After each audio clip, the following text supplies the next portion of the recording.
Hausa me ake tattauna ne mu ƙara daya ka bari kai dan wannan ya suna na ta ala kana wani abun nan sai ake yi ne lafiya da kwaro nake ga ma na je nan na shiga na fita dan bala'i ba ko sisi rayuwar nan ana abuwa kudin kulle kai to ka ba ka wannan harkar ne wani harka kuta kun uba yo to ni dai inda za a samu na kace ai ina nan ai harkar wai kai kana so wai ka koya sane ne guri na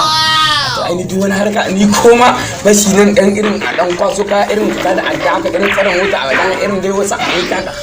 kace kai ma ka iya a ba na su ne ai ni za a samu dai ni ban san ko ba ai yanzu ai ke ka gane ai alhamdulillah kawai ba damuwa kai dai kawai kana so koya ni ina so din da samun dan kudin kashewa sai dai ka iya a ni ko da dai ban ai ce fa yana da hadari fa kwaro fa ai na kashe wanne alhamdulillah ka zo mu je o can ne ka zo mu je kwaro zan dai samu na kashe zan dai samu na kashe a to ba da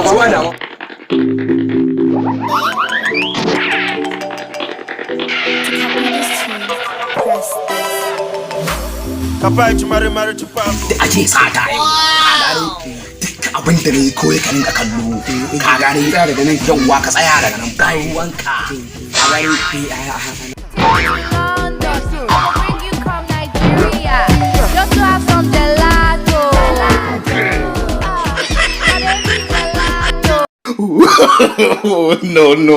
no. They calling me Anchi.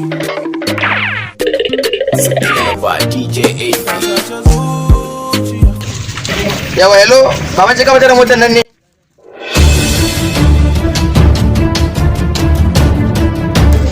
ka je mana ina faɗa ma ka je ba wani abu da zai same ka na nuna ma inda ake wannan harka baran iya ba ka je mana kwaro ya kace mana haka sai ka ce yo shi faɗa kai to ne ba ka da wannan na ma harkan nan ka je mana to shi kenan amma da kana nan ko ina nan gurin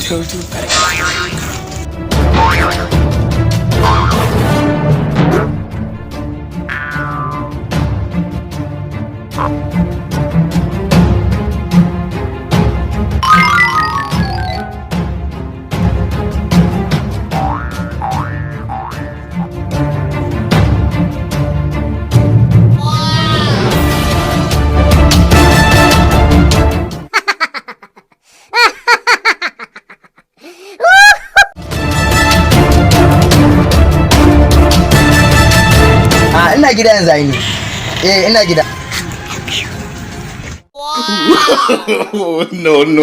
no kai yanzu na